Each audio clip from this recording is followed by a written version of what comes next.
Selamat pagi Bapak dan Ibu, juga teman-teman sekalian. Perkenalkan, kami dari kelompok 10 akan mempresentasikan tugas akhir kami, yaitu rancang pabrik di UKM Simping Rizky yang terletak di Purwakarta. Simping merupakan makanan khas Purwakarta dengan bentuk yang bulat dan tipis, serta teksturnya yang renyah. Simping mempunyai rasa original dengan rempah-rempah yaitu kencur, tapi sekarang simping sudah dikembangkan dengan variasi buah-buahan. Dalam melakukan perancangan pabrik dari UKM Simping Rizky, dilakukan analisis dalam berbagai aspek. Yang pertama yaitu aspek hukum. Analisis ini dilakukan untuk mengetahui kesesuaian perizinan usaha yang dimiliki UKM Simping Rizky. Pada kondisi saat ini, UKM Simping Rizky merupakan badan usaha milik perseorangan dengan modal yang masih berasal dari dana pribadi. Usaha ini telah memiliki izin PIRT dan sertifikasi halal, namun belum memiliki tanda daftar perusahaan atau TDP, nomor pokok surat izin usaha perdagangan atau SIUP, serta izin mendirikan bangunan atau IMB, karena pendirian usahanya masih berada di tempat tinggal pribadi. Untuk pemilik usahanya telah memiliki KTP, NPWP, serta surat izin kendaraan bermotor. Setelah dilakukan scale up, UKM Simping Rizky dapat dikembangkan menjadi PT, dilihat dari besarnya investasi yang dilakukan, yaitu lebih dari 50 juta. Selain itu, dilakukan juga pengurusan perizinan usaha seperti TDP, SIUP, IMB, dan perizinan terkait usaha industri lainnya, dengan total biaya 12 juta. Bangunan perusahaan juga didirikan di kawasan industri. Selain itu, peningkatan UKM ini menjadi PT membuatnya diperlukan pengurusan izin edar produk yang dikeluarkan langsung oleh BPOM. Selanjutnya adalah aspek pasar dan pemasaran. Pada kondisi saat ini, Simping Rizky telah memiliki toko pribadi untuk memasarkan produknya. Target konsumennya berasal dari semua kalangan dan jenis kelamin sehingga dapat dikonsumsi oleh siapa saja. Namun pemasaran masih dengan sistem word of mouth, yaitu suatu jenis promosi dari komunikasi pribadi konsumen yang pernah mengkonsumsi dan mencoba merekomendasikannya kepada calon konsumen baru. Aktivitas ini dinilai masih sangat kurang sebab belum dapat menarik konsumen yang lebih banyak. Simping Rizky juga sempat memasarkan produknya di e-commerce, namun banyak konsumen yang tidak puas akibat simping yang hancur saat pengiriman. Simping Rizky juga telah dijual di toko-toko oleh-oleh, seperti Galeri Menong, Indomaret, dan Superindo Bandung. Pada kondisi scale up, Simping Rizky akan membuat akun sosial media dan melanjutkan penjualan produk di e-commerce untuk membantu sistem pemesanan dan penjualan secara online didukung dengan perbaikan kemasan.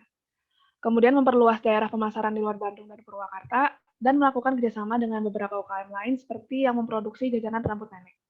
Selanjutnya, ada aspek keuangan. Aspek keuangan itu merupakan aspek dari studi kelayakan bisnis dan digunakan untuk menilai keuangan perusahaan.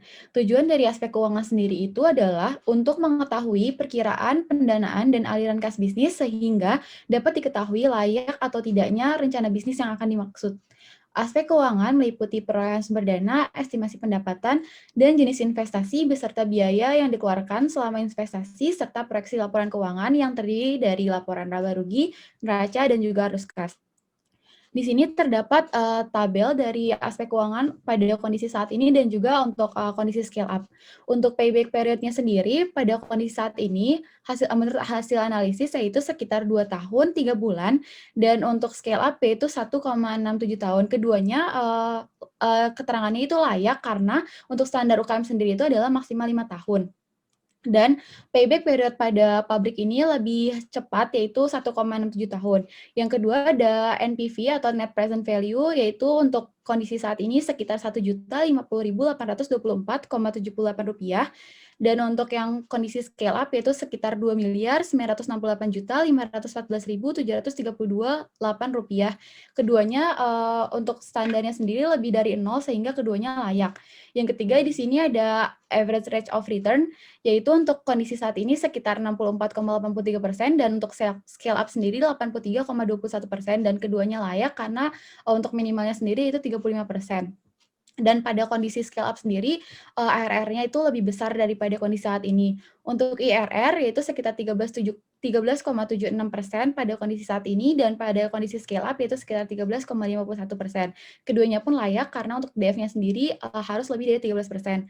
Dan untuk profitability index-nya untuk kondisi saat ini adalah 101,96% dan kondisi scale up yaitu 114,71%. Keduanya juga layak karena standarnya sendiri harus lebih dari 100%. Selanjutnya di sini ada utilitas. Utilitas merupakan satu sarana penunjang proses produksi dan kegiatan lain pada sebuah perusahaan. Air, listrik, dan juga solar itu merupakan jenis utilitas yang diperlukan dalam industri simping untuk bekerja secara optimal. Nah, berikut adalah rancangan dari utilitasnya. Yang pertama di sini ada penggunaan air. Ada penggunaan air untuk sanitasi dan juga untuk keperluan karyawan. Untuk keperluan sanitasi itu digunakan untuk mensanitasi mesin dan juga peralatan dan mensanitasi ruangan. Untuk mesinnya sendiri digunakan 10% dari volume tangki dan untuk ruangan itu sekitar 350 ml per meter persegi dan juga untuk luas ruangannya sendiri pada pabrik simping adalah sekitar 770 meter persegi sehingga untuk total air untuk sanitasi sendiri dibutuhkan 363,25 liter per hari. Untuk keperluan karyawannya sendiri di sini ada untuk buang air besar, buang air kecil, cuci tangan, dan juga wudhu dengan jumlah total per harinya itu 900 liter dengan karyawan total 30 orang. Sehingga untuk setiap tahunnya ini besaran air yang diperlukan sebesar 378.975 liter per tahun.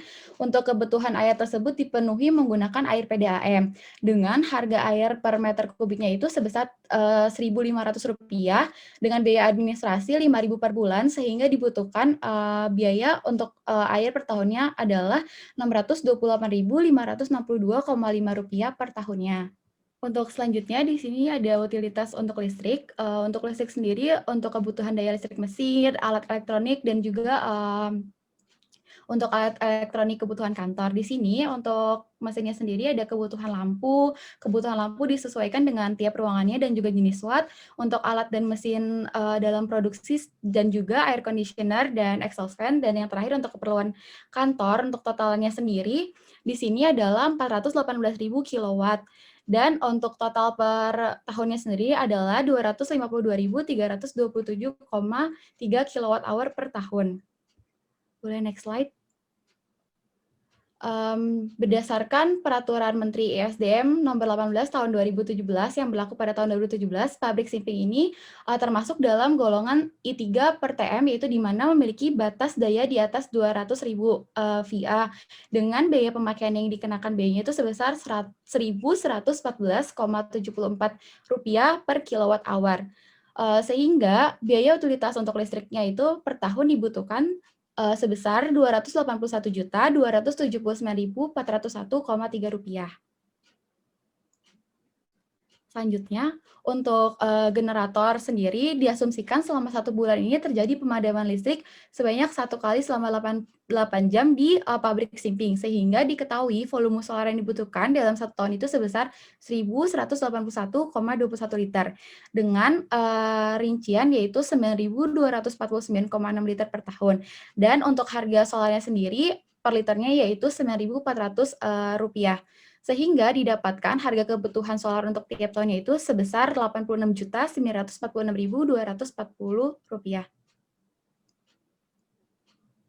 Sehingga didapatkan untuk total biaya utilitasnya, total dari air, listrik, dan juga solar itu sebesar Rp368.854.203,8. Aspek selanjutnya adalah aspek teknis dan operasi, yaitu penentuan lokasi usaha. Lokasi usaha merupakan lokasi di mana suatu usaha akan dijalankan, baik lokasi untuk lahan pabrik maupun lokasi untuk perkantoran. Variabel utama dalam pemilihan lokasi usaha antara lain ketersediaan bahan mentah, letak pasar yang dituju, ketersediaan sumber energi, air, sarana komunikasi, dan tenaga kerja, serta ketersediaan fasilitas transportasi. Selain variabel utama, terdapat beberapa variabel pendukung seperti hukum dan peraturan yang berlaku, iklim dan keadaan tanah, sikap masyarakat, serta rencana pengembangan perusahaan. Lokasi usaha mempunyai pengaruh yang besar terhadap biaya operasional dan biaya investasi. Lokasi usaha simping Rizky terletak di Jalan MR Dr. Kusumah Atmaja RT 6 nomor 8, Kaum, Kelurahan Cipaisan, Purwakarta, Jawa Barat. Kelurahan Cipaisan ini merupakan kawasan sentra produsen simping di Purwakarta. Salah satu bahan baku simping adalah tepung tapioka yang didapatkan dari koperasi yang berjarak tidak jauh dari lokasi usaha. Koperasi ini juga merupakan tempat penjualan simping Rizky dan beberapa jajanan khas Purwakarta yang juga menjual bahan-bahan dan yang dibutuhkan dalam pembuatan simping. Lokasi usaha yang dekat dengan koperasi ini juga memudahkan pendistribusian produk. Ketersediaan air dan listrik di lokasi tersebut harus lancar karena proses produksi seperti mixing, frying dan molding, sealing, dan sejenisnya memerlukan listrik yang terus-menerus berlanjut. Tenaga kerja yang dibutuhkan untuk industri simping Rizky ini adalah sebanyak 30 orang yang akan dibagi ke beberapa bagian dan dapat mempekerjakan warga sekitar lokasi usaha. Kegiatan industri simping Rizky tidak memiliki hambatan hukum dan peraturan lokal yang melarang jika setiap proses produksi dilaksanakan di bawah pengendalian mutu yang baik sehingga keamanan pangan terjamin. Kondisi sosial budaya setempat pun tidak melarang adanya usaha ini. Sikap masyarakat juga mendukung adanya usaha ini karena tidak merugikan masyarakat di sekitar.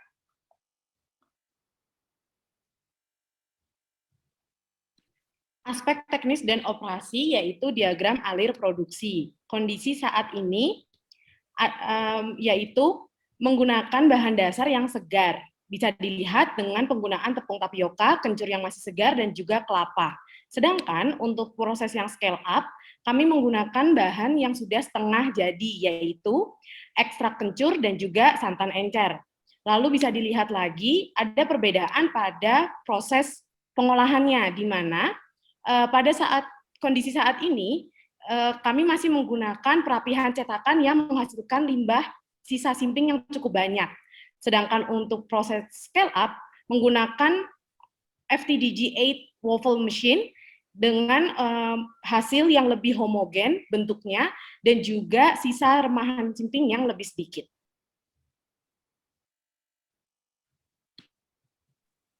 Selanjutnya adalah neraca massa untuk produksi simping. Ada kondisi saat ini dan kondisi scale up. Untuk adonan simping sendiri yang diproses sebanyak 93,039 kg menjadi massa yang masuk, lalu dilanjutkan dengan proses pemanasan, mengeluarkan simping yang sudah menjadi produk akhir sebanyak 26,4 kg dan produk lain yang dikeluarkan dari neraca massa ini adalah uap air dan loss. Untuk kadar air awal itu 70% dan kadar air akhir 5%. Untuk scale up sendiri, neraca masuknya itu dari adonan simping, lalu mengalami proses pencetakan dan dikeluarkan dalam bentuk simping dan uap air. Adonan yang masuk sebanyak 911,65 kg dan dikeluarkan dalam produk akhir simping sebesar 287,89 kg dan uap air sebesar 623,76 kg. Lalu ada neraca energi. Untuk neraca energinya sendiri, energi masuk berasal dari kalor simping, panas yang dihasilkan oleh mesin pemanas, dan kalor keluarnya itu yaitu kalor simping, uap air, dan loss. Untuk kondisi saat ini, panas yang dibutuhkan untuk mengolah simping atau kalor yang dibutuhkan yaitu sebesar 139.960,347 kJ. Dan untuk proses scale up, panas yang dibutuhkan untuk mengolah simping dari adonan menjadi produk akhir yaitu 1.361.986,05 kJ. Boleh di next? Aspek teknis dan operasi selanjutnya mengenai penentuan tata letak. Layout tempat produksi simping pada kondisi saat ini, seperti yang dapat dilihat pada gambar, belum rapi karena penempatan peralatan produksi atau stasiun kerjanya belum sesuai dengan alur produksi simping. Maka untuk scale up, kami mengikuti tahapan perencanaan tata letak. Yang pertama membuat ARC, kedua membuat worksheet, ketiga membuat blok template beserta ARD, dan yang terakhir menentukan luas lantai untuk setiap aktivitas atau kegiatan pabrik. Berikut ini merupakan activity relation chart. Ini dibuat untuk tujuan merencanakan keterkaitan antar fasilitas pabrik berdasarkan derajat hubungan kegiatan. Derajat hubungan kegiatan ini disimbolkan dengan huruf, sedangkan untuk alasan kedekatan disimbolkan dengan angka. Sebagai contoh, dapat dilihat pada gambar ada gudang bahan baku dan tempat penimbangan. Ini memiliki simbol huruf I dan juga angka 1, yang artinya gudang bahan baku dan tempat penimbangan memiliki derajat keterkaitan penting berdampingan dengan alasan kemudahan akses. Selanjutnya setelah RC dibuat, disusun worksheet. Worksheet ini bertujuan untuk memudahkan membaca hubungan antar fasilitas pabrik dalam ARC. Setelah worksheet dibuat, kemudian disusun blok template di mana setiap fasilitas pabrik ini digambarkan dengan persegi panjang yang di dalamnya ada kode dari fasilitas pabrik tersebut. Kemudian dibuat ARD atau Activity Relation Diagram yang menunjukkan keterkaitan antar fasilitas pabrik disimbolkan dengan garis. Dan setelah itu, maka dapat ditentukan luas lantai untuk setiap fasilitas pabrik. Dan inilah final layout dari PT Simping Rizky. Berikut ini adalah tampak atas dari pabrik PT Simping Rizky. Pada bagian depan ada bangunan untuk pos keamanan. Untuk ruangan pertama ada gudang bahan baku. Ya, di dalam gudang bahan baku ini juga sudah ada akses untuk penerimaan bahan baku pada bagian sebelah kiri dan juga akses untuk menuju ruang produksi.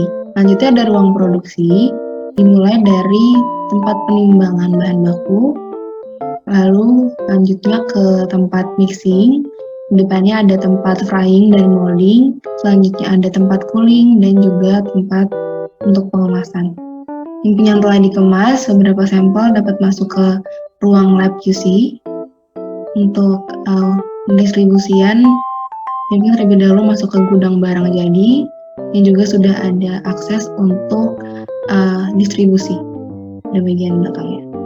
Selanjutnya di depan gudang barang jadi ada kantor, yang di sebelahnya ada ruang loker untuk pekerja. Di sebelah ruang loker ada toilet dan ada juga musola. Lalu ada ruang klinik dan yang terakhir ada kantin. Selanjutnya di bagian sebelah kanan pabrik ada juga tempat untuk pengolahan limbah dan parkiran. Selanjutnya ada aspek manajemen dan organisasi. Manajemen organisasi UKM Simping saat ini terbilang masih sederhana, yaitu terdiri dari direktur utama atau pemiliknya yang dibantu oleh 7 orang karyawan dengan pembagian divisi, yaitu divisi produksi dan divisi non-produksi seperti yang tertera dalam diagram di PPT. Setelah dilakukan scale up, manajemen organisasi perusahaan dikembangkan ke dalam beberapa divisi baru. PT Simping terdiri dari 30 pegawai dipimpin oleh 1 direktur yang membawahi 5 divisi, yaitu produksi, administrasi keuangan, quality control, general affairs, dan distribusi pemasaran. Direktur utama bertanggung jawab untuk menyusun visi misi dan tujuan perusahaan, mengangkat dan memberhentikan pegawai, serta berkoordinasi dengan berbagai divisi untuk melakukan evaluasi. Divisi produksi bertugas untuk mengatur segala proses produksi dimulai dari penggudangan hingga barang jadi. Divisi administrasi dan keuangan bertanggung jawab dalam aspek keuangan dan aset perusahaan serta mengurus sertifikat perizinan usaha. Divisi quality control bertanggung jawab untuk penjaminan mutu produk hingga sampai ke tangan konsumen. Divisi General Affairs bertugas untuk mendukung kegiatan operasional perusahaan melalui pengadaan barang yang dibutuhkan perusahaan seperti bahan baku dan kebutuhan kantor. Lalu yang terakhir yaitu divisi distribusi dan pemasaran bertugas untuk mengatur segala proses pendistribusian dan penjualan produk, pengiklanan, dan ekspansi pasar. Selain dari yang tercantum dalam struktur organisasi, PT Simping juga memperkerjakan supir, cleaning service, serta satpam. PT Simping memberlakukan 8 jam kerja dengan 1 jam istirahat dalam 25 hari per bulan. Untuk keamanan, diadakan jam jaga malam secara bergantian oleh satpam. Perusahaan ini juga menerapkan manajemen sumber daya manusia dan manajemen keselamatan dan kesehatan kerja yang baik diawasi langsung oleh Divisi General Affairs. Lalu ini ada manajemen sumber daya manusia. Pelaksanaan MSDM meliputi perancangan struktur organisasi produksi, menyiapkan dan menetapkan kriteria bagi staf yang menjabat dalam struktur organisasi, mendelegasikan wewenang serta menetapkan pola agar tercipta keserasian kerja antar divisi. Aktivitas MSDM meliputi perencanaan analisis SDM, di mana para manajer memperhitungkan kebutuhan pegawai dan melakukan identifikasi SDM yang tersedia. Pegawai yang cakap, dapat dipercaya, dan memiliki motivasi tinggi dapat dipertahankan. Hal tersebut dilakukan untuk mengantisipasi kekuatan yang akan mempengaruhi persediaan dan tuntutan pekerja di masa depan. Selanjutnya ada penjaminan kesetaraan kesempatan kerja, yaitu dengan pemenuhan hukum dan peraturan tentang kesetaraan kesempatan kerja yang dapat mempengaruhi semua aktivitas SDM. Pegawai berhak mendapatkan kompensasi atau promosi jabatan berdasarkan pertimbangan pendidikan, pengalaman, kecakapan, dan kinerja terhadap perusahaan, bukan berdasarkan urusan pribadi. Dan yang terakhir ada pengembangan SDM, yaitu dilakukan berdasarkan kebutuhan kompetensi setiap tingkat jabatan, mulai dari yang bersifat teknis seperti pengoperasian mesin, sertifikasi keahlian teknis, serta sertifikasi standar mutu. Pada tingkat yang lebih tinggi, pegawai dibekali kemampuan non-teknis seperti metode peningkatan produktivitas, manajerial, serta pemimpinan. Tersedia juga fasilitas pelatihan dan modul-modul yang disesuaikan dengan kebutuhan. Pelatihan dilaksanakan oleh pelatih yang kompeten agar hasilnya maksimal. Selanjutnya adalah manajemen K3 atau kesehatan dan keselamatan kerja.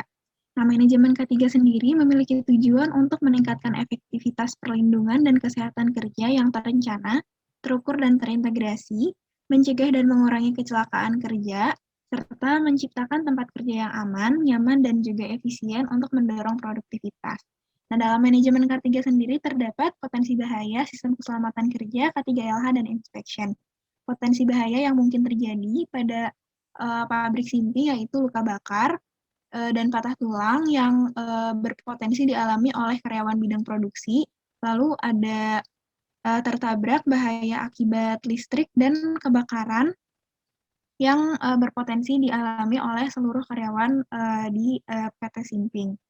Lalu terdapat juga sistem keselamatan kerja. Yang pertama itu ada alat perlindungan diri. Alat perlindungan diri yang digunakan dalam manajemen sistem K3 sendiri ada pakaian kerja, topi pengaman, sepatu kerja, dan sarung tangan. Nah, untuk spesifikasinya sendiri, untuk alat perlindungan diri disesuaikan dengan divisi kerjanya masing-masing. Lalu ada kotak P3K. Kotak P3K sendiri tersebar di berbagai departemen yang dapat digunakan oleh seluruh karyawan apabila terjadi kecelakaan sebagai pertolongan pertama sebelum dialihkan ke klinik. Selanjutnya ada penanggulangan kebakaran. Penanggulangan kebakaran pada PT Simping Rizky yaitu ada alarm tanggap darurat serta sistem pemadaman seperti APAR, hidran, dan sprinkler. Lalu ada induction. Induction sendiri adalah program training yang wajib diikuti oleh seluruh karyawan PT Simping Rizky mengenai sistem K3 dan hygiene. Lalu selanjutnya ada K3LH. K3LH sendiri merupakan pernyataan tertulis yang memuat komitmen perusahaan untuk menjalankan program keselamatan dan kesehatan kerja. Dan ada inspection. Inspection sendiri adalah inspeksi rutin oleh Divisi General Affairs untuk memantau keselamatan pekerja agar terciptanya keselamatan dan kesehatan kerja. Nah, hasil dari inspeksi ini dilaporkan dalam bentuk report. Aspek sosial dan ekonomi PT Simping Rizky saat ini sudah ada beberapa. Yang pertama, untuk pemanfaatan limbah, ini digunakan untuk pembuatan cilok. Yang kedua, Simping Rizky juga sudah meningkatkan pendapatan bagi warga yang menjual bahan-bahan berbasis buatan simping karena bahan bakunya diambil dari koperasi. Namun yang ketiga, UKM Simping Rizky ini belum melibatkan banyak tenaga kerja karena skala usahanya pun belum terlalu besar, maka masih menggunakan tenaga kerja dari keluarga. Maka pada scale up ada beberapa aspek yang dapat ditingkatkan. Yang pertama, pada skala pabrik tentu dibutuhkan bahan baku dalam jumlah besar. Ini dapat menyejahterakan produsen bahan baku. Yang kedua, tersedia lapangan pekerjaan. Dan yang ketiga, dapat menjadi destinasi wisata edukasi bagi pelajar. Yang terakhir ada aspek lingkungan dalam pengolahan limbah. Kondisi saat ini menghasilkan dua limbah, yaitu ampas kelapa dan sisa remahan simping. Ampas kelapa akan dibuang atau dipergunakan kembali oleh keluarga, dan remahan simping diberikan ke penjual cilok karena bahan dasar yang sama sehingga bisa diolah kembali menjadi suatu panganan. Lalu ada kondisi scale up yang menghasilkan dua tipe limbah, yaitu padat dan cair. Padat dalam wujud remahan simping, sisa-sisa yang ada di dalam mesin. Limbah tersebut bisa diperjualkan, tetapi untuk limbah cair membutuhkan pengolahan kembali. Limbah yang dibuang ke perairan harus sesuai dengan ketetapan baku mutu limbah yang berlaku di daerah tersebut. Salah satu contohnya ada di PPT, yaitu Surat Keputusan Menteri Negara Lingkungan Hidup nomor Keputusan 51 Men-LH 10 tahun 1995. Dalam pengolahan limbah cair, UASB dinilai paling efektif. Limbah hasil produksi akan menjadi umpan di tangki reaktor dengan perbandingan antara umpan dan lumpur yang terdapat mikrobanya 1:1. Hasil perombakan dengan mikroba akan menghasilkan padatan tersuspensi dan gas, di mana gas akan dikumpulkan pada bagian atas reaktor yang akan menjadi energi kembali dalam bentuk biogas Sedangkan supernantan akan diencerkan sesuai dengan COD yang berlaku, juga dinetralkan pH-nya. Sekian presentasi dari kelompok 10. Apabila ada salah, kami minta maaf. Terima kasih.